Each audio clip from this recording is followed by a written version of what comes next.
Antoine Lefort, bonjour. Bonjour. Nous sommes ensemble pendant 1 heure sur une chaîne internet qui s'appelle Improviews. Est-ce que tu peux te présenter succinctement?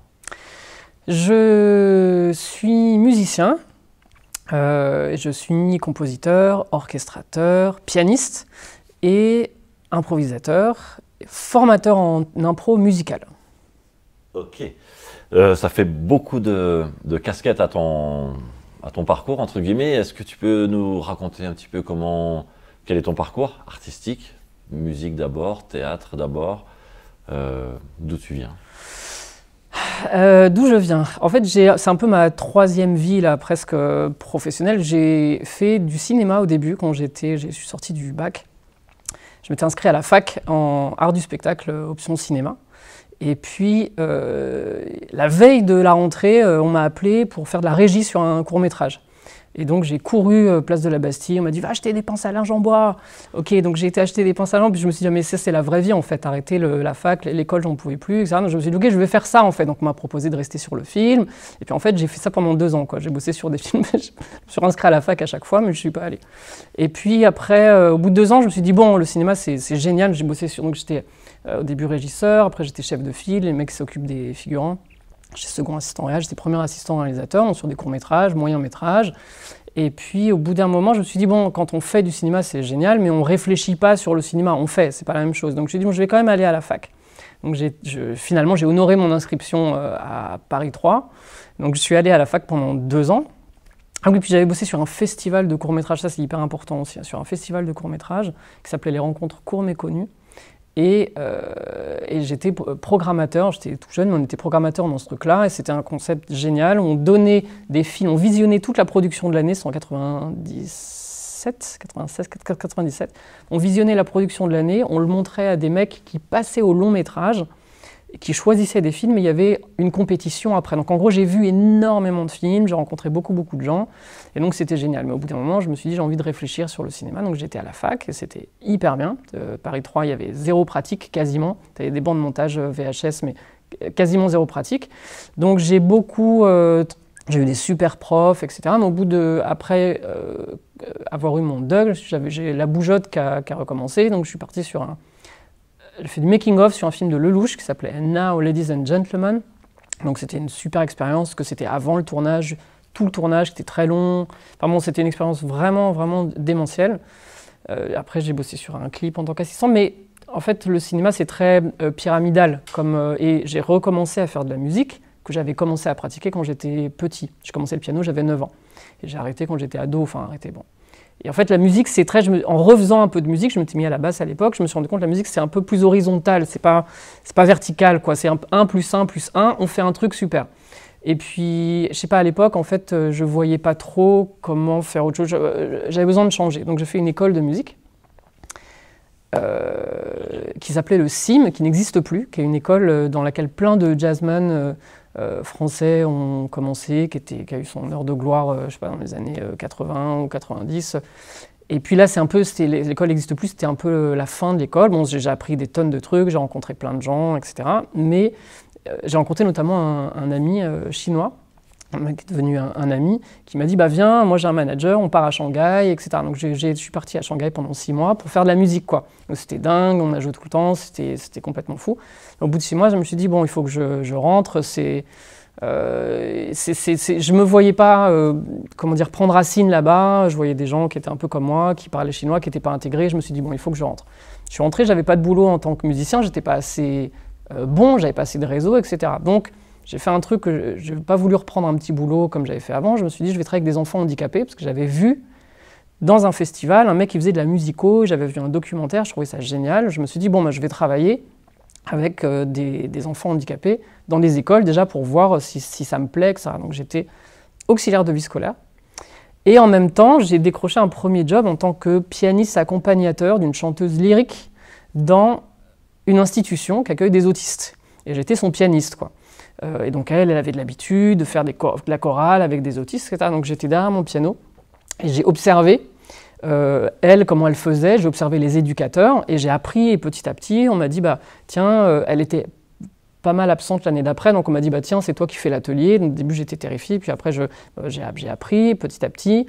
Et puis je me suis retrouvée à finalement... Tu enseignais? Et bah oui, j'animais la séance. Et puis en fait je me suis retrouvée on m'a proposé d'être le musicien référent dans un réseau d'institutions. Donc en fait au fur et à mesure, bah, j'ai donné des cours de piano, cours de basse, cours d'atelier. Puis j'ai commencé à rencontrer un musicothérapeute avec qui j'ai aussi fait des ateliers, etc. Donc ça en fait ça m'a occupé pendant ma deuxième vie, on va dire, quoi. J'ai fait ça pendant 4 ans. Et puis, j'étais à un croisement un peu dans ma vie où j'ai eu l'occasion de devenir éduc, faire une validation des acquis, d'être éduc un peu spécialisé musique, ou alors d'être musicien qui intervient un peu dans des institutions. Et en fait, je me suis dit, je suis musicien, en fait. Je ne suis pas éducateur, je suis musicien qui va intervenir. Donc, j'ai repris une école de musique pendant 4 ans. L'école, quand j'étais au CIM, à ma vingtaine, au début de la vingtaine, on me disait, OK, les mecs qui font cette école-là, qui s'appelle l'American School of Modern Music, c'est des terminators, c'est des fous, ils sont en fer, ils bossent tout le temps, etc. Donc je me suis dit, bon, moi, c'est la fin de ma vingtaine, j'ai plus le temps de rigoler, maintenant je veux être un musicien sérieux, donc je vais aller à l'école des terminators. Ce que j'ai fait. Donc j'ai fait ça pendant 4 ans, parce que c'est une école complète. Tu avais non seulement pratique musicale, mais arrangement, composition, et classique et tout. Donc voilà, j'ai fait ça. Parallèlement à cette école, j'ai continué à travailler dans des institutions avec des autistes. Et en faisant plein de trucs, des ateliers collectifs. Enfin, c'était vraiment chouette, quoi, dans toutes mes études. Et puis, j'ai commencé à bosser avant la fin de l'obtention de mon diplôme. Donc là, j'avais peut-être 32 ans. Et j'ai fait un stage en 4e année. Donc en fait, l'école, c'est 5 ans. J'ai fait 2, 3, 4, 5. Et en 4e année, c'est une école très jazz. Et au bout d'un moment, j'étais un peu malheureux. Je me revoyais pas dans tous les mecs qui passaient leur temps à regarder des solos de jazz de 20 minutes sur leur téléphone. Au bout d'un moment, il y avait un peu je savais plus trop qui j'étais et tout. Et j'ai fait un stage, une masterclass d'orchestration avec un maître de Broadway qui s'appelle Larry Blank, en 4e année de mon école. Et là, ça a redonné un sens à ma vie, en fait. C'est-à-dire que ça, boum, c'était encore une sorte de comète qui m'a remis sur des rails. Et là, je me suis dit, OK, stop, c'est ça, en fait, ce que je... Mais déjà, tous mes projets de fin d'année, c'était des trucs des trucs de comédie musicale. Enfin, donc là, ce stage-là a été complètement dingue parce que Larry m'a validé d'une certaine manière. Il m'a dit « OK, you're good ».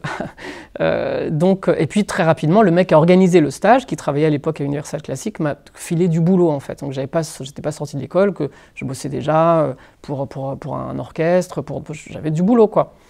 Et donc ça c'était assez dingue. Et en fait je me suis dit ok très bien, la comédie musicale c'est mon truc, c'est ça. Et j'ai replongé dans Broadway, enfin tout ça, ça a ouvert vraiment la boîte de Pandore de tout ça.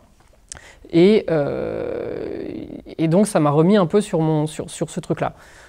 Donc là on arrive à ma 3e vie, on va dire, quoi. Donc vraiment de musicien professionnel, donc orchestrateur parce que on me demande de prendre un morceau et de faire, on me donne une partition de piano, il faut le faire pour 30 instruments, ou peu importe. Donc voilà, entre autres, j'ai cette activité-là. Juste une parenthèse justement sur ce métier d'orchestrateur. Est-ce que tu peux nous donner juste des exemples concrets pour qui tu as travaillé, comment ça se passe, un métier qui est pas très connu entre guillemets? Oui, c'est vrai. Alors par exemple, j'ai bossé sur 2 spectacles dernièrement des grandes comédies musicales familiales d'un duo qui s'appelle Julien Salvia et Ludovic Vidal, qui ont fait les aventures de Tom Sawyer et le tour du monde en 80 jours, qui étaient au théâtre Mogador, qui ont été créés au théâtre Mogador. Et en fait, ce qui se passe, c'est que le compositeur me donne une partition piano, plus une portée avec la mélodie. Donc, clé de fa, clé de sol, et les chœurs, etc. Et après, de l'autre côté, pour Tom Sawyer, on avait 17 musiciens, et pour le Tour du monde, il y avait 35 musiciens. Et l'idée, c'est qu'après, il faut de 7 partitions piano. Moi, je distribue la musique à tous les musiciens qui vont devoir interpréter. Donc, qu'est-ce que fait la flûte, qu'est-ce que fait la clarinette, qu'est-ce que font tous ces gens-là, en fait. Donc c'est ça le principe. C'est vraiment essayer de prendre un petit schéma, un petit croquis en noir et blanc très précis et de faire un mural, quoi, en fait. Et c'est toi qui... On a défini ensemble c'est quoi les matériaux et les couleurs. Et après, nous, on a cette énorme liberté d'organiser ça comme on veut, en fait. Donc c'est vraiment... On est un peu... c'est un job très créatif, en fait. C'est ça qui est vraiment chouette dans l'orchestration. C'est qu'on peut vraiment amener énormément de couleurs. Parfois, prendre ce qui est, mais parfois, il faut... La matière, si on a par exemple tonk, tonk, tonk, tonk, tonk, c'est un peu léger, donc il va falloir faire tonk, ça, c'est l'orchestrateur qui le fait. Sur la partition, il y a écrit ponk, ponk, ponk. Tellement de trucs. J'ai appris avec Larry, notamment, tellement de compositeurs écrivent juste tonk, tonk, tonk, tonk, tonk, tonk. Juste ça, en fait. Mais c'est génial parce qu'après il y a la mélodie, il y a l'harmonie, il ne faut pas dire que c'est nul, c'est hyper important, il y a les paroles, etc. Mais ce qu'en font les orchestrateurs, c'est ça que j'ai découvert en fait, c'est que lui, Larry me disait, c'est des unsung heroes. C'est-à-dire on ne se rend pas compte de ce que font les gars, les femmes, il y a beaucoup de mecs, bon, mais on ne se rend pas compte de ce que font ces gens, en fait. C'est énorme, et donc c'est vraiment passionnant parce qu'on est des peintres musicaux, quoi, et ça doit être du détail, et on peut dire énormément de choses, on peut rajouter des petites citations qui parlent à l'inconscient pour appuyer le texte, parce qu'on met en valeur le texte, en fait, en tant qu'orchestrateur. Donc voilà, c'est ça le truc qui est génial, quoi, qui est passionnant, et qui est un travail que j'aime beaucoup faire. Ok, donc là on est sur la partie orchestration, voilà. musique, etc. Ouais. C'était une parenthèse pour colorer un peu la partie comédie musicale. Ouais. D'où vient cette envie, cette passion pour la comédie musicale? Est-ce que ça vient du théâtre? Est-ce que ça vient de films? Est-ce que ça vient de... Bon, ça vient de ma mère, disons-le. Non, je pense que... En fait, c'est un truc familial. C'est-à-dire qu'on regardait beaucoup, à l'époque, c'était des VHS où les chansons étaient en anglais, les dialogues étaient en français. Et ouais, on adorait ça. Et ma mère m'a souvent mis discrètement des vinyles comme ça, West Side Story, Porgy and Bess, voilà, des petits trucs comme ça qui étaient... et puis finalement, qui se retrouvaient sur la platine. Et puis c'est devenu un truc familial, Gene Kelly, les MGM, Jacques Demy, enfin vraiment un rendez-vous où j'ai 2 petites sœurs. Donc c'était un truc, on est tous à fond, on chantait ça, n'importe quand, n'importe comment, enfin, donc c'était vraiment un truc fort. Et puis, quand j'ai commencé le piano à 9 ans, mon prof était franco-américain. Et donc lui, j'ai jamais été au conservatoire, c'est un prof particulier, mais donc chez lui, sur son piano, il y avait West Side Story, My Fair Lady, Les Misérables et tout ça. Donc en fait, et on faisait un peu ce que je voulais. Donc au lieu de faire, on faisait aussi des petites pièces classiques, etc. Mais on faisait aussi ça. Donc j'ai aussi appris avec des versions simplifiées de My Fair Lady, etc. Donc on partageait énormément ça. Et je pense que ce prof est aussi à l'origine de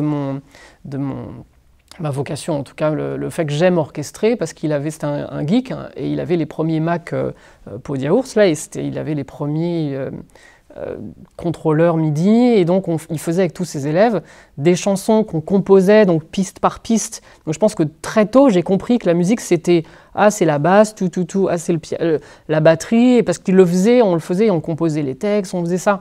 Et je pense vraiment que ce plaisir de construire vraiment une orchestration vient probablement de cette pratique directe, quoi. Comment s'appelle ce professeur? Il s'appelle Edward Auslander. Il est reparti vivre à Los Angeles, voilà. Et donc voilà, donc la comédie musicale, ça vient de là. C'était vraiment un truc familial. Et puis, en fait, c'est aussi logiquement, et c'est ça que j'ai réalisé avec ce stage avec Larry, c'est que en fait, c'est le mélange de tout ce que j'aime dans le cinéma, l'histoire, la narration, donc que j'ai un peu décortiqué quand j'étais à la fac, et puis la musique. En fait, quand j'ai la comédie musicale, j'étais là, mais bien sûr. En fait, c'est les deux, quoi. C'est exactement tout ce que j'aime. C'est au croisement de ce qui me plaît, quoi. C'était l'évidence. C'était l'évidence, mais il m'a fallu 30 ans pour m'en rendre compte. Et est-ce que de ta passion pour les films, etc., il y a une culture de storytelling, on va parler du chemin du héros, etc. Est-ce que ça vient à ce moment-là? Non, ça vient plus tard. Ça vient vraiment plus tard. Tout ça, c'est vraiment... ça vient avec ma découverte de l'impro, en fait. Et donc, je commence à travailler en tant que pianiste, et je travaille sur une lecture d'une comédie musicale qui s'est montée plus tard, qui s'appelle Chambre 113, composée par Claire-Marie Sichenko. Et je travaille sur la lecture, donc on se regroupe avec des comédiens pour présenter à des producteurs et ça. Et un des comédiens s'appelle Zachary Sall, et c'est un improvisateur, et on tchatche. Après la lecture, on boit des coups, alors tu fais quoi, machin, etc. Et il me dit, ouais, moi je suis dans un spectacle, ça s'appelle New. Et là, je me rappelle que plus tôt dans l'année, je vais voir Avenue Q, qui est à Bobino, qui est une comédie musicale contemporaine, adaptée en français, donc il y a, je sais pas, 10-15 ans. Et je vais voir ce truc-là à Bobino, et on me file un flyer, et je vois New, comédie musicale improvisée tous les lundis soirs. J'étais là, c'est quoi ce truc? Et je me dis, c'est des malades, quoi. Ça m'énerve presque parce que j'ai trop envie, en fait, quoi. Donc je me dis, mais ouais, bon, et puis je peux pas y aller. Je peux pas y aller, donc j'y vais pas. Puis il y a qu'un certain nombre limité de dates, ça. Et donc là, on est en juin, c'est en février que j'ai vu le spectacle Avenue Q, on me file ce flyer. Et en juin, Zach me dit, ouais, bah ouais, je suis dans le New. Et là, il y a ma femme qui est là, elle dit, il faut trop que vous preniez Antoine. C'est trop le mec pour vous. J'ai été là, mais il me fait, ah ouais, ça t'intéresse? Bah, on est en train de rechercher des pianistes en ce moment. J'étais là, tu prenez Antoine, c'est trop, il vous faut ce gars et tout. J'étais là, ok. Donc il me dit, bah, il envoie tout de suite un message à Florian Bartsch, donc le créateur du spectacle. Il dit, ouais, j'ai un mec, c'est un killer, il faut que tu le vois, etc. Je pense que je cite texto son texto. Et 1 ou 2 mois plus tard, je reçois un message de Florian qui me dit, bah, est-ce que ça vient passer une audition? Et donc c'est un peu, ouais, c'est début juillet 2013. Donc je vais passer une audition au Salle Saint-Roch où il y avait un percussionniste, il y avait Florian, un autre comédien et un piano. Voilà. Et donc audition la plus space de toute ma vie entière et encore à ce jour parce qu'il me dit, j'ai envie de faire son accent mais je vais le faire mal donc je vais pas le faire, mais il me dit ok, mets-toi, je peux pas le faire, mets-toi là, vas-y fais Adidas. Voilà, donc je dois jouer Adidas. 3, 4. Ok, Adidas. Après, il me dit, fais un cuisinier à Kinshasa. Donc déjà, ton cerveau, il dit Kinshasa, c'est où, c'est quoi, etc. Il m'a dit, après, joue un carré. Donc vraiment, j'étais en mode, évidemment, comme tout le monde peut imaginer, en survie totale. Et en même temps, ça m'éclate. Et puis le percussionniste à côté, il me regarde et on est connectés et tout, ça se passe plutôt bien. Et donc l'audition se passe comme ça, et donc je m'en vais, ok. Mais je sais pas, ça me laisse dans une sorte de, voilà, une sorte de truc à des trans, était un peu bizarre. Et puis j'ai un coup de fil en fin de journée qui me dit oui, ça m'intéresse, on peut se rappeler, etc. Et en fait, je partais pour 2 mois ou pour 1 mois et demi, donc il voulait faire un deuxième tour, mais on n'a pas eu le temps. Et donc finalement, j'ai fait mon premier spectacle sur les quais de la Seine, un truc qui s'appelait Quai en fait, ou je sais pas quoi. Enfin bon, en bref, sur les quais de la Seine en septembre, plein de spectacles qui font des bandes annonces, plein d'événements culturels, etc. Et donc j'ai fait ma première demi-heure de New sur les quais pas de la Seine, sur les quais dans le 19e. Bassin de la Villette, voilà. Et donc c'est comme ça que, et là en fait je suis donc rentré dans la troupe de New et j'ai eu la sensation d'ouvrir, enfin c'est pas une super image mais en fait c'est la seule qui me vient, d'avoir soulevé une pierre et énormément de fourmis, enfin un monde sous cette pierre en disant mais c'est quoi ce truc en fait quoi, c'est quoi tous ces gens, c'est quoi ce truc, tous ces gens qui font de l'impro, enfin j'avais jamais vu un match de ma vie. J'avais vu des affiches, voilà. Donc ça, c'était mon premier point de rencontre et mon entrée dans le monde de l'impro. Et du coup, comment tu te formes à l'impro? Alors, je me forme à l'impro. En fait, ce qui se passe, c'est que c'est à l'époque de New, une période un peu encore d'ébullition totale, de création du monde, quoi. C'est-à-dire ils ont fait donc ces spectacles, j'ai appris plus tard que c'était à la Reine Blanche, le flyer qu'ils m'avaient filé, ils avaient fait un certain nombre de spectacles à la Reine Blanche. Et c'était la saison 1 ou 0, enfin je veux dire, c'était le début, quoi. Et là, ils étaient encore en train il y avait beaucoup de monde, le spectacle était encore en création. Donc, et Florian, cette même année, donc en début 2013, a décidé de créer le même spectacle, mais avec une troupe anglophone. Donc en fait, moi, je me suis retrouvé à être pianiste à répéter avec les Français et avec les Anglais, parce qu'en fait, il n'y avait pas d'autres pianistes. En fait, le piano était avant tenu par Peter Corser, qui a fait beaucoup avec les Improfessionals, qui est un incroyable musicien d'impro, enfin musicien tout court, et puis qui a fait beaucoup de spectacles d'impro.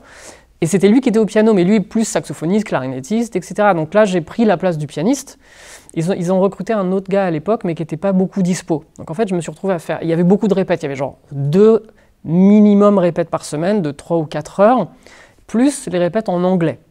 C'est-à-dire que je me suis retrouvé pendant des mois à répéter minimum 3 fois par semaine. J'ai l'impression d'aller au bureau à Saint-Roch, en fait, quoi. C'était vraiment, les premières années, c'était ça. Et quand je dis 3, c'est parfois plus, quoi. Enfin, c'était des journées incroyables, le matin, l'après-midi. Donc, en fait, j'ai été dans le bain tout de suite, d'être derrière le piano, et c'était moi le musicien principal. Donc, j'ai dû très vite apprendre. Donc j'ai beaucoup travaillé, et puisque je me rappelle que le premier spectacle que j'ai fait en tant que pianiste, donc nous, en musicien, il y avait toujours un pianiste, un percussionniste et un 3e musicien.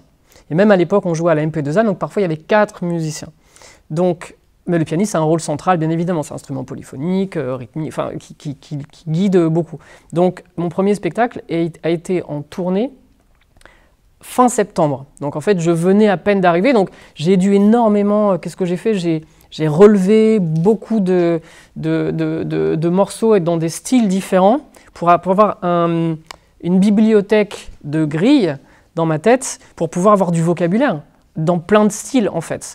Donc j'ai relevé, donc j'avais un petit carnet et au fil du temps, ce carnet-là, il s'est intégré à ma mémoire vive et j'ai arrêté, mais pendant quelques temps, j'avais ce petit carnet avant les spectacles, je regardais histoire de ne pas me sentir vide, d'avoir des choses sous les doigts en fait. Du coup, c'est à ce moment-là où tu as une casquette de musicien, tu es capable de lire les scènes, etc. Tu es plus aujourd'hui musicien ou improvisateur? Je suis les deux. En fait, tout à l'heure, quand tu m'as dit présente-toi, et j'ai dit je suis orchestrateur, bidule, etc., tu me dis ouais, ça fait beaucoup. En fait, pour moi, c'est la même chose. En fait, c'est une seule et même chose. C'est juste plein de manières de voir la chose de manière différente. Et en fait, l'improvisation, je me suis senti tout de suite dans ce spectacle, quand je suis arrivé dans le New et j'ai vu tous les comédiens débarquer. Et le truc, donc je ne connaissais pas l'impro. J'avais peu travaillé avec des comédiens. Un peu, j'avais commencé à faire de la comédie musicale. Mais là, c'était constant. Donc j'étais tous les jours avec des comédiens. Donc beaucoup étaient professionnels par ailleurs. Et en fait, le concept de l'impro dans le jazz, donc j'ai fait une école de jazz et j'écoute du jazz depuis toujours, je le connaissais très bien. C'est-à-dire un cadre et une liberté dans ce cadre. Un langage que toi et moi on connaît et dans lequel on peut, à l'intérieur duquel on échange, parce qu'on a des codes communs. Donc en fait, le concept... Justement, quels seraient les codes communs entre de la musique improvisée et du théâtre improvisé? Ces codes-là, on a dû se les créer en fait. C'est-à-dire que quand je suis arrivé dans New, c'était encore une fois... j'ose le dire un peu gazeux, quoi. C'est-à-dire, et pas dans genre, la création du monde, c'est pas négatif de dire ça. En fait, c'était tellement vaste et puis il y avait beaucoup de gens, il fallait câbler tout ça. Et moi, quand je suis arrivé, j'étais derrière mon piano et je pense que le fait de ne pas venir de l'impro, etc., peut-être m'a donné un peu une vue. J'ai vu ce qui peut-être comment je pouvais aider, quels étaient les outils qui pouvaient... Donc, en fait, je pense que j'ai commencé à faire les échauffements et à proposer quelques exercices. Puis je me suis rendu compte qu'il y a une super bonne réponse et que ça marchait. Et puis qu'en fait, ça commençait un petit peu à se durcir. OK. Et puis je pense que les choses se sont faites petit à petit comme ça. Après, à l'époque, il y avait encore pas mal de gens. Zach était là. Il y avait encore plein de gens qui étaient dans le collectif de tête, quoi. Je sais pas, dans le bureau, peut-être. Il n'y avait pas de bureau. En fait, je meurs d'envie de savoir... si j'étais une petite souris dans le cerveau d'Antoine Lefort, qu'est-ce qui se passe? C'est quoi les questions que tu te poses quand tu improvises la musique? Comment tu lis la scène? Quels sont les critères que tu vois? Une notion d'énergie, etc. Qu'est-ce qui se passe dans ta tête? Alors en fait, la question, ce qui se passe dans ma tête à l'époque, c'est un peu le chaos, quoi. C'est un peu... Je me rappelle très bien leur poser la question, mais quand est-ce qu'on chante? Quand est-ce que vient? Parce qu'en fait, ce qui est génial, je me suis très vite rendu compte que c'est bien de faire une comédie musicale, mais qu'en fait, le pouvoir du musicien est monstrueux. Parce que si on commence une chanson, imaginons que tu es en train de dire un truc en disant « Oui, non, j'ai un peu mal aux pieds. » Bim, et là, je me mets à jouer, ça veut dire je clique sur « J'ai mal aux pieds ». Donc, je te force à faire une chanson sur « J'ai mal aux pieds ». Tu vas pas faire une chanson sur « J'ai faim » alors que tu viens de dire « J'ai mal aux pieds ». Okay, donc, c'est moi qui te dis « Chante sur « J'ai mal aux pieds ». Donc, si toi, tu cliques sur n'importe quoi, le comédien, il est là « Putain, je suis obligé de faire le truc, j'ai pas envie en fait, ça m'intéresse pas. » Ma phrase d'après, c'était « J'ai envie de te quitter ». Attends ma phrase, tu vois ce que je veux dire, mais je peux pas passer de « J'ai mal aux pieds » à « J'ai envie de te quitter ». Donc, en fait, je me suis vite rendu compte qu'il y avait une grosse responsabilité là-dedans. Un gros pouvoir, donc une grosse responsabilité. Donc en fait, à l'époque... Du coup, je vais juste... j'aimerais qu'on travaille, qu'on précise les différentes étapes. Ouais. J'ai besoin d'avoir des exemples concrets des techniques d'improvisation musicale qui pourraient être à peu près les mêmes ou non de techniques d'improvisation théâtrale. Et puis ensuite, on va aborder le lien et la connexion entre les improvisateurs et les musiciens. Ouais. Alors, il faut quand même que je vais répondre à ta question super, et il faut quand même que je dise que ce qui m'a semblé important, et ce qui est apparu au fur et à mesure, c'est qu'il fallait un langage. Il nous fallait pouvoir communiquer, et dans les deux sens. Comme les musiciens semblaient avoir beaucoup de pouvoir et qu'il fallait bien l'utiliser, il fallait aussi que le plateau puisse communiquer. Donc il fallait trouver un langage à double sens pour que le plateau et les comédiens puissent communiquer et écrire ensemble. Parfois l'un, parfois l'autre, les deux ensemble. Donc c'est vraiment ça, au bout d'un moment, je me suis dit, ah oui, en fait, et il n'y a pas ça encore. Il n'y a pas encore ce langage-là, ce qui fait que c'était encore très fragile et que, un truc dont je me suis rendu compte en impro après, que la magie du moment suffit pas. Et même avec des gens incroyables, d'ailleurs même avec des incroyables improvisateurs, c'est pas une garantie d'un spectacle génial, d'être super. C'est-à-dire qu'on a quand même besoin d'avoir des trucs, d'avoir des codes en commun. Et pour moi, c'est comme dans le jazz en fait. On peut aller à Tokyo, on peut aller en Afrique du Sud, on peut aller machin. Tu sais de quoi tu parles, donc tu te connais pas, tu parles pas la même langue, il se passe quelque chose. Parce qu'on a ces codes communs. Et dans notre spectacle, c'était ce qui manquait. Il a fallu créer ces codes. Et c'est là où moi, peut-être parce que j'ai été premier assistant, peut-être parce que j'ai été avec des autistes, j'ai dû cadrer un petit peu énormément pour que les choses se passent, peut-être parce que la musique, orchestrateur, c'est d'un truc précis. Je sais pas, j'ai eu envie de faire... donc j'ai proposé plein de trucs. Le truc génial, c'est que c'est des outils qui ont pu être affûtés par une pratique qui, à l'époque, était vraiment énorme. C'est-à-dire qu'on était tout le temps en train de répéter. Donc, tout de suite, il y a eu un feedback sur « Ok, ça marche pas. » Donc, ça s'est fait. Donc, ce que je veux dire, c'est que tout ça, ça s'est fait vraiment sur des mois et des années. Et donc, si on parle de langage, notamment un des éléments de langage importants, un jour, je vais, avec Florian, voir un spectacle de sound painting. Et je vois la nana qui est la chef d'orchestre, qui est là, qui fait ses trucs. C'est pareil, j'avais toujours entendu parler, mais jamais vu de spectacle de sound painting. À la fin du spectacle, je vais voir la nana, je lui dis comment tu dis couplet, comment tu dis refrain, comment tu dis 2-3 trucs comme ça essentiels. Et donc on a commencé à introduire, en me disant il y a déjà un langage de signes qui existe, pourquoi inventer le nôtre? Je crois qu'on essayait de faire des trucs, mais c'était foireux, ça marchait pas. Des signes qui ont été forgés pareil par l'expérience, autant les prendre pour nous et les utiliser. Donc on a comment montrer 2-3 oui, par exemple, ça c'est couplet, refrain, voilà, tout simplement. Donc en fait, ça, c'était le début de quelque chose, c'est un petit pas pour nous, mais un grand pas pour la comédie musicale pour le spectacle improvisé pour moi, parce que ça veut dire que ce truc essentiel des chansons qui déjà n'avaient ni queue ni tête, ou ni forme, ou qui étaient un peu difformes, là soudainement, pouvait devenir complètement contrôlé déjà par le plateau, compris par les comédiens, par les musiciens, et devenir déjà quelque chose qui ressemble à une chanson. On en était là. Je veux dire que déjà que ça ressemble à une chanson, qu'on sache dire couplet-refrain. Et déjà, on a une alternance binaire, mais les chansons qu'on entend à la radio, c'est couplet-refrain. Et ça, c'était pas clair encore. Voilà. Donc déjà, on a pris ces signes-là, et ensuite, on a aussi mis en place une grammaire de l'espace. C'est-à-dire que comment communiquer avec l'espace Et donc, dire que quand un comédien s'avance, il prend la parole, que celui qui va prendre la suite se met un peu en stand-by ou met son clignot en se mettant un petit peu devant lui face à l'avant-scène, qu'il y a tous ces déplacements qui font... Et puis quand on a terminé, on roule. Enfin, c'est des choses qui paraissent simples, mais quand tu les as pas, eh ben, c'est très difficile, quoi, parce que les gens se mettaient à parler alors qu'ils étaient au fond de scène. Compliqué pour construire. Donc en fait, on a mis en place des choses simples et solides qui ont permis de construire. Là, je parle de la partie plutôt construction de chansons. Je ne parle pas encore du storytelling. Mais déjà, comédie musicale, on attend quand même des chansons. Donc il faut que les chansons ressemblent à des chansons et qu'elles soient solides. Donc on a commencé à mettre en place ça. Donc voilà, par la pratique. Première étape, vraiment les bases du langage, quoi, que tout le monde partage, connaisse, pratique et maîtrise ses codes. Ça, c'était un petit peu la base. Hein.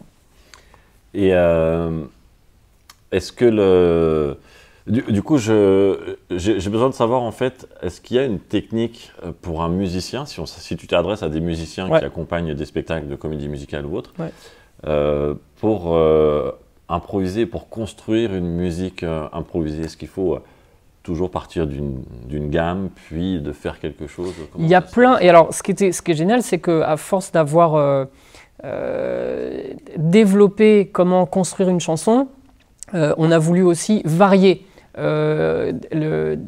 les structures de chansons, et notamment comment commencer une chanson, comment passer du parler au chanté. Donc en fait tout ça, à force de... En fait vu que le spectacle, on était en train de créer, mais le spectacle était encore programmé.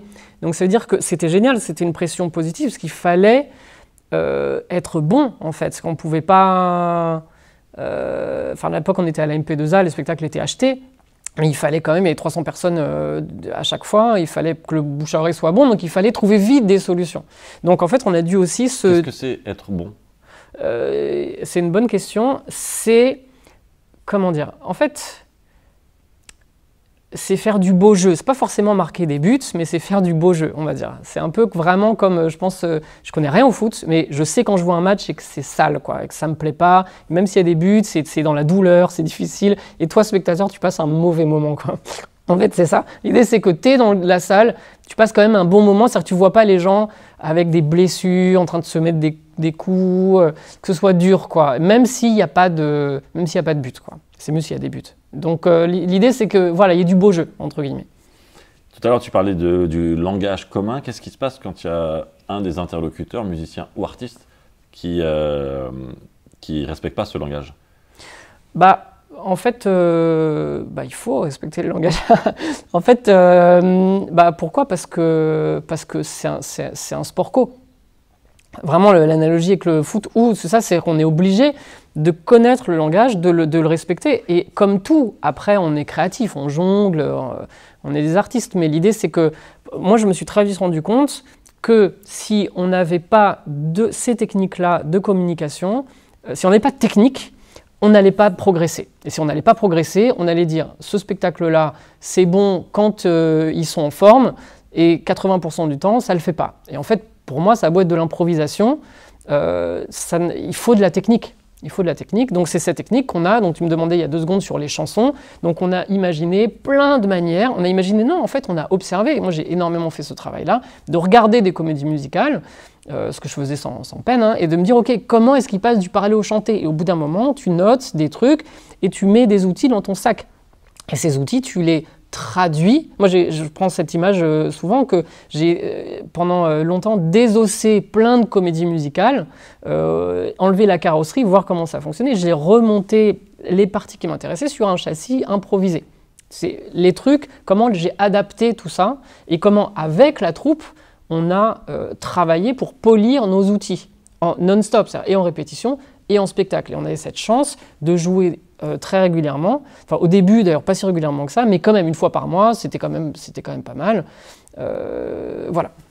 Peut-on être perfectionniste et créatif? Ah oui, à fond. Ah, il faut, je pense même. Enfin, perfectionniste, il ne faut pas que ça veuille dire... faut pas devenir désagréable, quoi. Il faut rester cool. C'est-à-dire qu'il faut être perfectionniste tout en ayant conscience que... comment dire? J'ai envie de dire, peut-être il faut être perfectionniste sur les moyens, peut-être. Et après, ce qui sort, on fait de son mieux, en fait. Après, moi, le côté perfectionniste de mon job, je le fais quand je suis compositeur ou quand je suis orchestrateur. C'est-à-dire que là, chaque note, là, tu peux dire c'est un fa dièse. Mais tu ne vas pas dire à un comédien d'impro, c'est un fa dièse. Ou à un musicien d'impro, parce que c'est contre-productif. Donc là-dessus, il faut être conscient qu'on est une troupe, qu'on est tous ensemble et que c'est important, mais il ne faut pas être nazi, quoi. En impro, on aime bien les erreurs, le fun to fail, le quiproquo, etc. Ouais. Dans les deux processus de création, d'improvisation musicale et d'improvisation théâtrale, en impro, on adore les erreurs pour rebondir, ça donne du volume de jeu, etc. Ouais. Est-ce que c'est la même chose pour les musiciens? Est-ce que vous avez le droit de vous planter? Alors, on a le droit de se planter. Oui et non. C'est-à-dire que si... Alors, on a le droit d'être créatif. Ça dépend de ce que tu dis planter. Par exemple, si je fais un truc qui n'est pas... Notre job de musicien, c'est de mettre à l'aise le plateau. Parce que si je fais un tapis volant qui a des trous, tu vas flipper. Tu vois, donc il faut vraiment que ce qu'on fasse musicalement, tout de suite, il faut que le comédien sur scène, il réfléchisse. Il n'est pas à réfléchir, à se dire, c'est quoi le rythme? C'est quoi l'harmonie? Non, il faut que ça, ce soit très simple. Donc en fait, là-dessus, tu ne peux pas te planter. Parce que si tu commences, et c'est arrivé, par un truc super Stravinsky, tu vois, en fait, le comédien, il ne peut pas commencer. En fait, si tu mets la mauvaise essence dans sa voiture, ça ne démarre pas. Et il va commencer, mais il va être super mal. Et donc, il ne va pas être libre. Donc, notre job, c'est vraiment de mettre super à l'aise. Donc là-dessus, tu ne peux pas te planter. Après, si te planter, ça veut dire, bim, nous, on a un MC qui a une petite sonnette et qui arrête l'action de temps en temps, qui demande au public dans quel style c'est, et qui parfois aime bien mélanger des styles. Donc, ok, rock chinois, génial, bim, rock chinois. Et les musiciens doivent faire du rock chinois. Si c'est pas vraiment du rock chinois que tu fais, ça, si tu te plantes là-dessus, ça, c'est pas grave, en fait. C'est-à-dire que comme un improvisateur, notre job aussi, c'est de faire le mieux possible avec ce qu'on sait faire, mais c'est pas de... on n'est pas stressé de... Enfin, on est un peu stressé, mais je veux dire, c'est pas grave si c'est plutôt si tu fais du rock vietnamien, quoi. Tu vois ce que je veux dire? On s'en fout, quoi. L'idée, c'est d'essayer comme un improvisateur, mais tu dois être parfait pour mettre les gens à l'aise. Comme un improvisateur, je pense qu'il va faire une faute d'impro et dire non tout le temps, par exemple, je sais pas, et pas un bon nom, enfin pas le mauvais nom, quoi. Ou ça t'as pas le droit. Enfin, je veux dire, t'es pas cool comme partenaire si tu fais ça. On va continuer toujours dans cette couleur autour de la musique. Il y a 3 types de musiciens qui accompagnent les spectacles d'improvisation. Ce seraient lesquels selon... 3 types? Ouais. Toi, tu as 3 types. Donc toi, Antoine Lefort, je te pose la question. Est-ce que j'ai 3 types?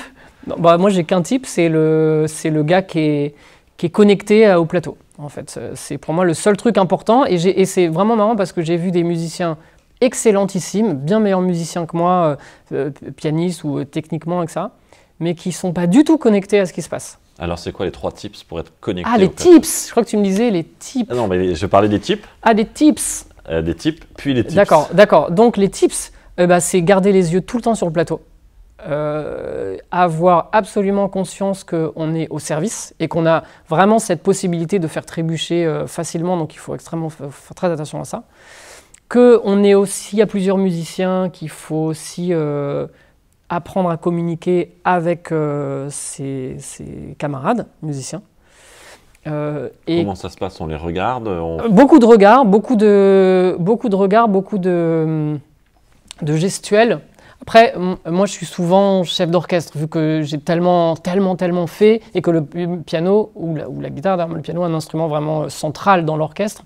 Donc, mais en fait, les idées peuvent venir, par exemple, commencer un morceau. Qui commence un morceau? C'est souvent le piano, parce que déjà, ça met à l'aise pour l'oreille. Très bien, pour les comédiens, ça les met à l'aise, mais n'importe quel instrument peut commencer. Et c'est même chouette dans un spectacle de ne pas avoir tout le temps le piano qui démarre, ou tout le temps la batterie, etc. Donc on peut se regarder, et très souvent on communique, mais on peut même se chuchoter des rythmes, se taper, se faire je sais pas se faire des signes, mais tips, connaître ses partenaires et travailler avec eux et les aimer, enfin aimons tout le monde. Et un troisième tips, travailler plein de styles de musique pour comprendre la matière de plein de styles de musique. Comprendre, t'aimes la disco ou t'aimes pas la disco, mais il y a peut-être un morceau qui est moins insupportable pour toi que les autres, donc tu prends celui-là et tu prends la grille de ce morceau et tu écris, ok, la mineur, ré mineur, sol 7, très bien. Tu écris ça et puis tu te fais un petit carnet et puis ça pour tous les styles de musique. Et tu commences par les plus... le public demande toujours rock, reggae, rap. Donc commence par ça déjà parce que tu sais que ça va tomber. Et après, en gros, chaque style, des morceaux qui te plaisent, et ça te donne un catalogue de harmoniques.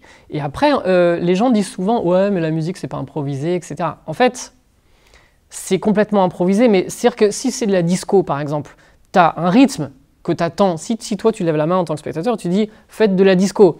Si je te fais tonk, tonk, tonk, tonk, tu vas pas être content. Donc en fait, je peux pas improviser un rythme de disco, c'est tonk, tonk, enfin bref, c'est la disco quoi, tu vois ce que je veux dire. Tu fais ta disco, tu dis au batteur fais-moi de la disco, tu places tes accords type disco dessus, ça fait ça. Donc je réinvente pas le style. Par contre, le morceau est improvisé, pourquoi? Parce que la suite harmonique va être en fonction de l'émotion du plateau, de la scène qui est en train de se jouer. On peut faire une disco dramatique. On peut faire une disco hyper gaie, on peut faire une disco un peu torturée, c'est possible en fait. C'est-à-dire que non seulement le rythme va changer, l'harmonie va changer, comment on place les accords, toutes les petites mises en place. Donc en fait, l'arrangement et la suite, la grille d'accords, elle est improvisée, mais à partir d'un style. En fait, c'est comme si on disait ton spectacle c'est Shakespeare improvisé. Bon, bah, tu as travaillé Shakespeare, donc t'as pas... C'est improvisé, mais tu as des éléments de Shakespeare pour que ça sonne Shakespeare. Tu vois ce que je veux dire?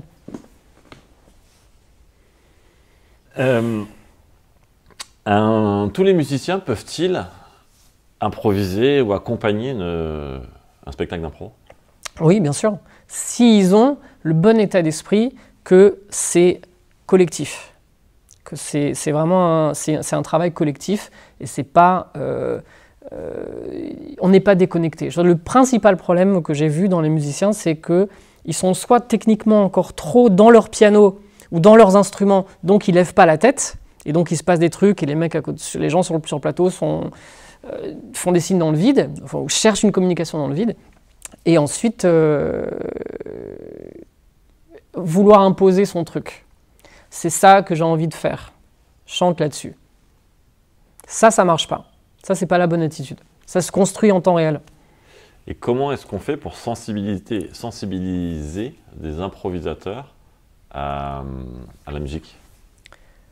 Et ben, en faisant des ateliers. En faisant des ateliers avec eux et en leur faisant prendre conscience de ce que...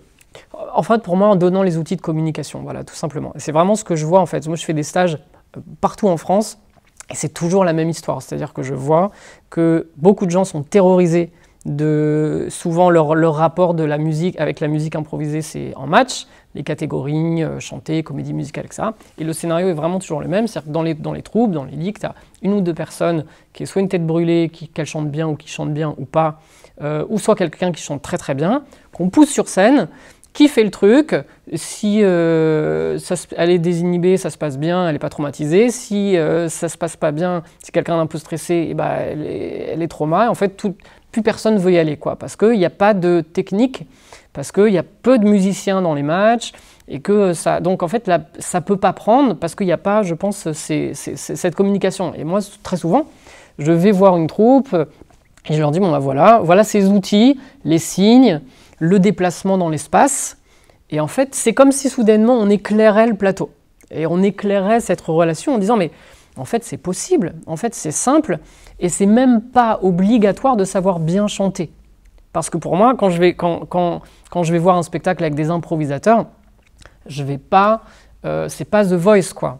En fait, on n'est pas obligé d'envoyer. Moi, je veux voir un personnage, et on s'attend, il y a une contrainte, il faut respecter la contrainte. en chantant, donc ça veut dire qu'il faut forcément des techniques. On a bien des techniques de communication entre improvisateurs. Pourquoi pas avoir des techniques de communication entre musiciens improvisateurs et entre plateau et orchestre. Donc à partir du moment où ce lien est fait, en fait soudainement ça devient, et c'est des outils super simples, mais il suffit d'avoir le codec, d'avoir l'application, quoi. Qu'est-ce que tu réponds aux improvisateurs qui te disent « Moi, je ne sais pas chanter, je ne chanterai jamais ». Je leur dis « Ok, on va faire un exercice et tu vas y arriver. » Enfin, je ne dis pas « tu vas y arriver » parce qu'ils disent « Non, je ne vais pas y arriver ». Donc je dis « Ok, pas de problème, faisons l'exercice et puis on verra dans 2 heures ».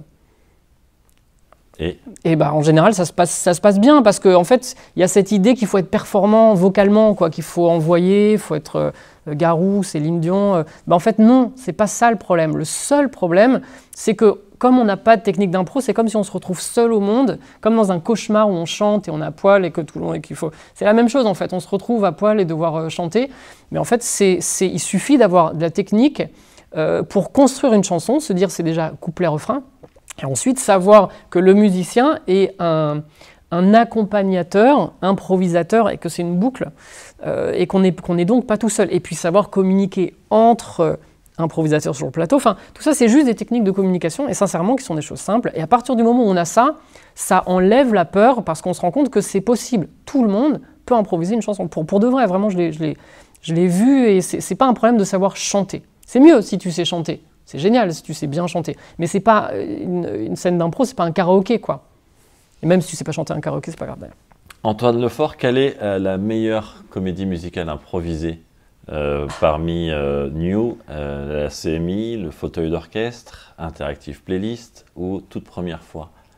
Question piège.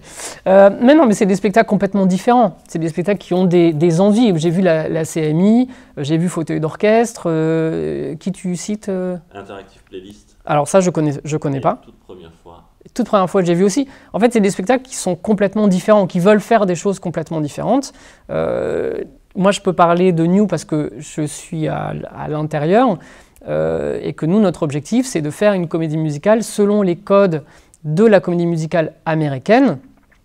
Et donc, on a travaillé ça. Quels sont-ils, en 3-4 phrases, les codes de la comédie musicale à l'américaine? En fait, il y a des chansons clés. C'est-à-dire que non seulement le storytelling, et le storytelling du voyage du héros est très utilisé dans la comédie musicale américaine, de l'âge d'or, qui s'est formé depuis des années 30 jusqu'à apogée aux années 60, mais encore ce modèle-là, donc qui s'est forgé et encore utilisé aujourd'hui.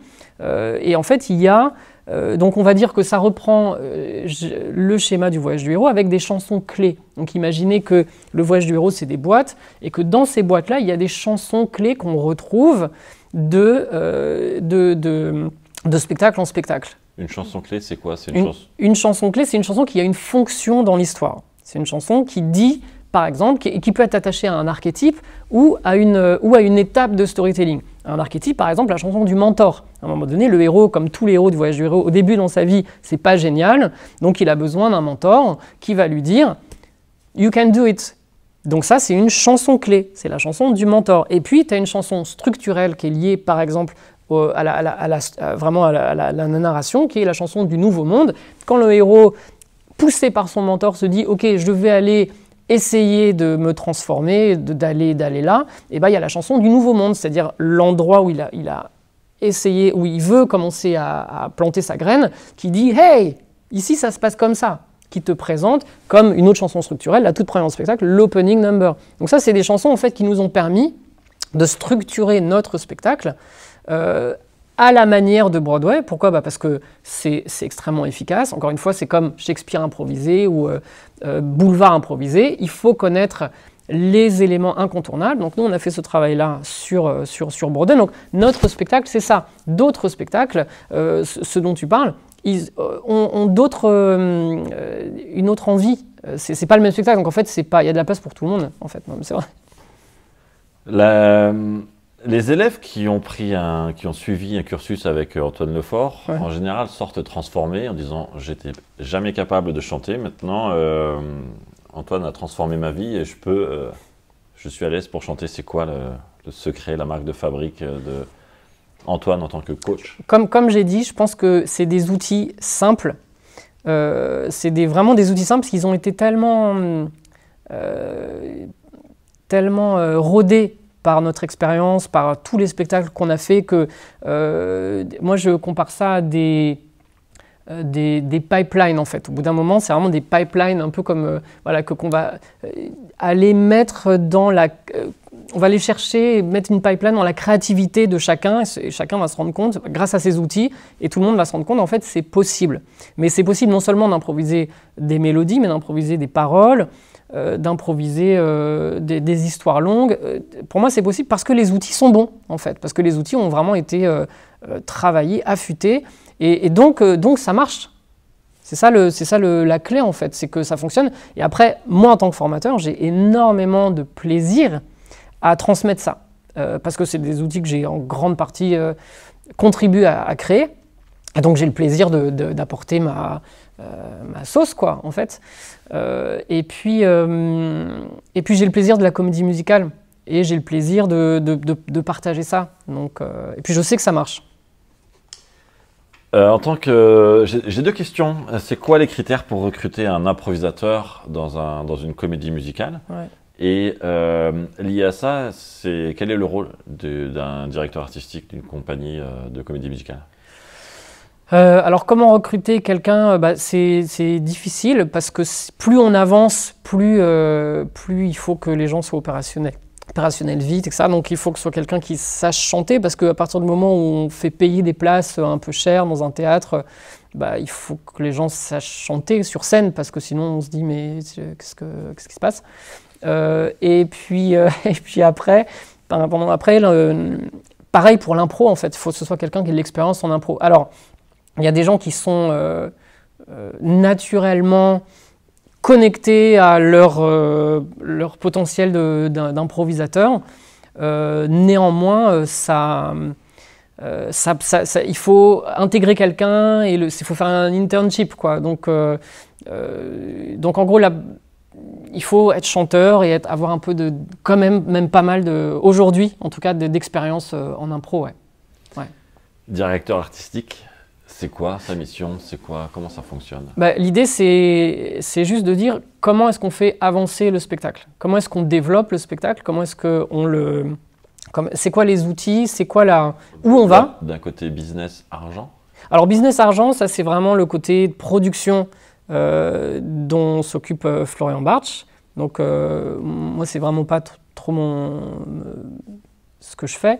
Mais ce que j'ai fait avec Florian, c'est vraiment décider comment est-ce que c'est quoi le spectacle dans 1 an, dans 2 ans, comment est-ce qu'on fait que c'est un spectacle qui est programmable professionnellement en France, ce qui est le cas de peu de spectacles d'impro, en fait. Comment est-ce que c'est un spectacle viable au niveau des autres spectacles non improvisés, en fait. Du coup, New dans 2 ans, c'est quoi dans 2 ans? Et New dans 2 ans, c'est quoi la promesse pour un programmateur pour qu'il puisse l'acheter? La promesse dans 2 ans, c'est la même qu'aujourd'hui, c'est-à-dire qu'il va y avoir du beau jeu.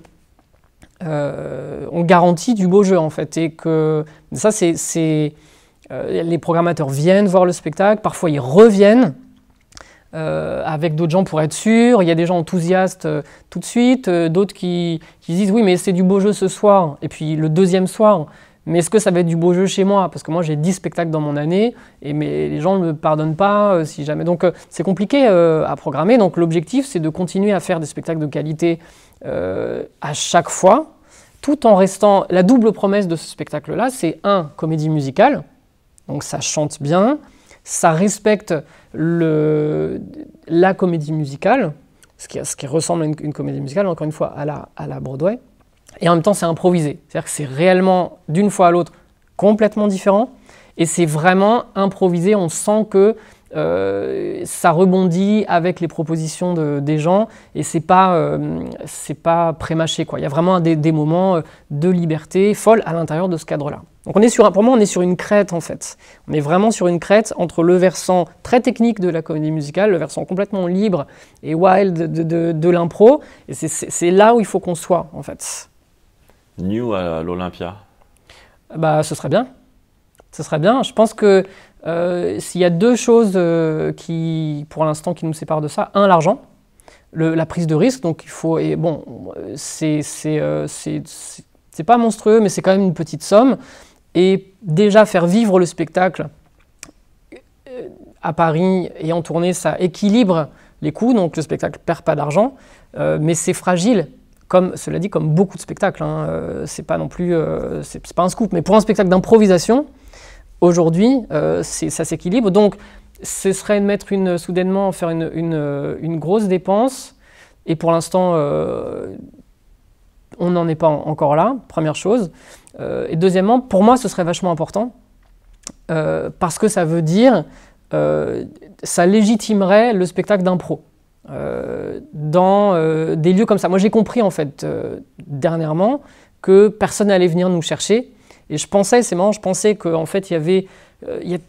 on dit depuis, je sais pas, une dizaine... Enfin, moi, ça fait donc depuis 2013, donc je dis pas que j'ai une vision globale et profonde de l'impro. Néanmoins, il me semble que tout le monde dit ouais, l'impro ça se développe et tout, mais en fait peut-être ça se développe au niveau de la base des pratiquants, mais au niveau des spectacles professionnels, je me suis rendu compte, en fait je pensais à un moment donné que ça se développait et que de fait le nombre de spectacles d'impro pro allait aussi se développer un peu comme ça, et en fait ça fait juste une petite pointe de toute cette pratique, etc., et que finalement le nombre de spectacles d'impro, il me semble, et finalement est très très faible.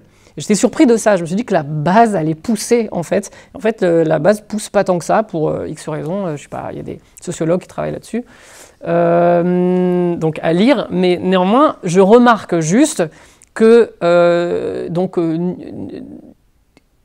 y a des matchs qui sont faits à l'Olympia déjà. En fait, pour moi, ce serait chouette d'avoir autre chose que des matchs, parce que l'impro a montré qu'il y avait des concepts qui étaient très novateur, très différent, et qu'on est dans l'ère de l'interactivité, etc. Je trouve que ça tarde un peu à se concrétiser au théâtre, l'ère de l'interactivité, en tout cas avec l'impro, ça suit pas vraiment. Mais ce serait une bonne chose, que ce soit New ou un autre spectacle en fait, mais de dire voilà, l'impro commence à trouver sa place dans le mainstream en fait. Pour une comédie musicale réussie, côté musique, il faut combien de musiciens et quels sont les instruments incontournables? Je pense que piano ou guitare, c'est la base. Donc on peut faire un spectacle très bien avec juste piano ou guitare. Pour que ce soit réussi, il faut que ce soit varié musicalement. Qu'on n'ait pas l'impression d'entendre la même chanson. Donc ça veut dire varier les rythmes, ça veut dire varier les styles, ça veut dire varier les tonalités, varier les manières de rentrer dans la musique. Et nous, on a dénombré 10 façons, et il y en a sûrement d'autres, mais en tout cas pour l'instant dans notre catalogue, on a 10 manières de passer du parler au chanté. Donc ouais, il faut que ce soit varié. Et après, génial, si on est, nous quand on est au Grand Point Virgule, on est 3. 3, ça envoie vraiment. Enfin, je veux dire, en plus moi j'ai un clavier qui fait la basse et un autre qui fait l'accompagnement. Donc moi je suis 2 musiciens, donc avec percu et un autre, ça fait le job, ça fait bien le job. Je pense qu'il n'y a pas de souci. Après 2 musiciens c'est très bien, mais bon, ça fonctionne. Si le musicien ou la musicienne est dans la bonne attitude et dans la troupe, c'est aussi un truc, c'est hyper important. Tellement de troupes n'ont pas de musiciens. En fait, se plaignent de ne pas réussir à faire des bonnes chantées ou des bonnes comédies musicales, alors que l'envie est là. L'envie, j'ai l'impression, est vraiment partagée par l'écrasante majorité des troupes qui ont envie de faire ça, mais personne n'a de musicien dans sa troupe. Donc ça ne peut pas fonctionner. C'est comme si... Enfin, il faut... Et moi, c'est ce que je dis à chaque fois, je plaide pour aller trouver quelqu'un, que ce soit un improvisateur. Plein d'improvisateurs se mettent à la guitare. Et moi, je fais des cours des stages pour les musiciens, pour faire de la musique improvisée au théâtre, de la comédie musicale improvisée. Parce qu'il faut apprendre, je pense, ces techniques-là et qu'on se rende que c'est possible. Donc si vous êtes une troupe, prenez un musicien ou une musicienne avec vous qui vient répéter à chaque fois, ou une fois sur 2, pour que ça devienne un membre ou une membre de la troupe, en fait. Et là, vraiment, ça va... et vous aurez votre langage. Nous, on a créé notre langage. Moi, je propose une version du langage qu'on a créé, mais c'est pas le seul, on peut créer son langage. Je suis venu avec une valise pleine d'argent. Super. Tu en fais quoi? Je vais à l'Olympia. Je suis à l'Olympia. Avec combien de comédiens, avec combien de musiciens? Ça fait un truc de luxe incroyable. Non, avec le spectacle tel qu'il est, en fait, pour montrer, pour dire, voilà ce qu'on fait. On est 10, on surpeuple la scène du Grand Point Virgule, déjà.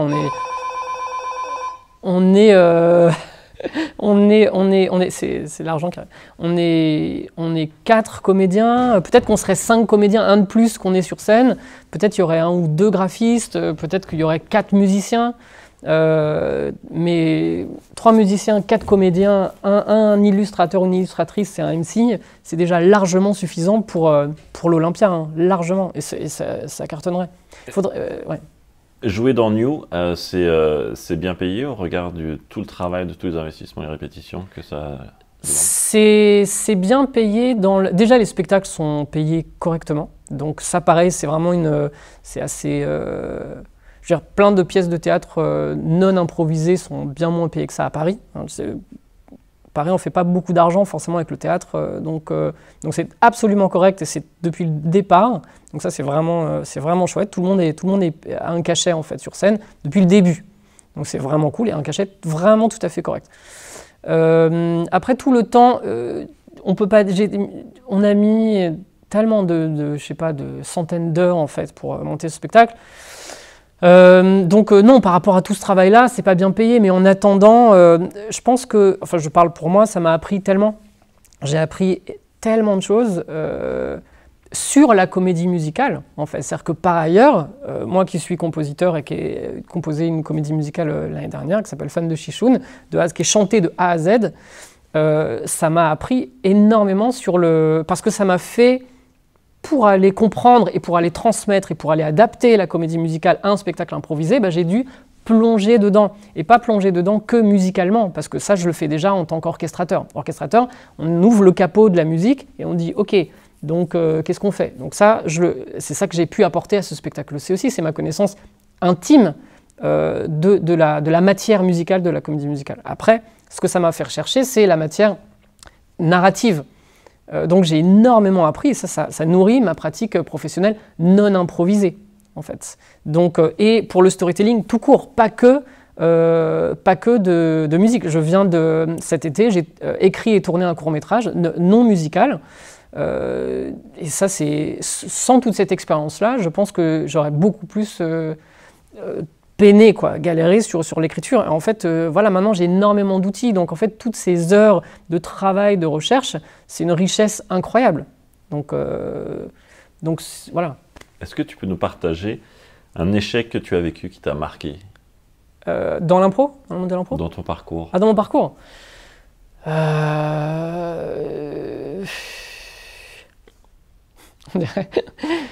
n'ai pas eu d'échec. Non, pas du tout. Si, plein, mais alors... Non, des échecs. Pour parler de New, des échecs sur scène, ça arrive quand même plein de fois de sortir et d'être pas content de soi. Après, nous, on filme tous nos spectacles et on les regarde pour se rendre compte que, c'est peut-être pas si grave, ou alors c'était peut-être pas si bien, ou alors au contraire, voilà. Donc j'en ai eu plein des moments où je sortais mal, en fait, vraiment mal, quoi. Et puis, en fait, c'est bizarre, tu dis échec, mais l'échec, c'est que le début du succès. Non, mais d'une certaine manière, c'est vrai, c'est-à-dire que peut-être j'ai du mal à trouver, pas parce que j'ai pas vécu de moments difficiles ou d'échecs, mais en fait, c'est le processus de ce qu'on fait en impro, c'est-à-dire en fait, tu apprends à retomber sur tes pattes. C'est ça le job, en fait, c'est ça le principe. Donc je pense que peut-être ça aussi, ça fait partie de ce que m'a appris l'impro, quoi. C'est de dire, en fait, ça fait partie du process et c'est pas grave. Donc je peux pas te dire des trucs comme ça parce que c'était peut-être une étape dans tout ce que tu fais, il y a un problème. Tout, tu vois. Je dis, le tournage que j'ai fait cet été, il y a un décor qui était inondé, on n'a pas pu tourner, on a perdu une journée. Enfin, tu peux voir ça comme un échec. Maintenant, parce qu'on a rebondi, le lendemain, on a trouvé des décors encore mieux. Donc c'est plutôt ça le principe. Ça fait un peu américain ce que je dis, mais c'est un peu vrai. On arrive à la fin de cette Improvieuse. Antoine Lefort, dernière question. Pourquoi tu fais de l'impro? Pour le partage. Pour le partage avec les gens sur le plateau. Et ça, c'est énorme. Ça, c'est vraiment cool. Parce que c'est un moment où plus rien n'existe. Et moi, j'adore ce moment de connexion avec mes potes et où on est là pour faire un spectacle et on y va, quoi. Et on est un peu on est une troupe et on est un peu des guerriers. Et ça, c'est ça qui me plaît. Merci beaucoup, Antoine Lefort. Merci. Plaisir.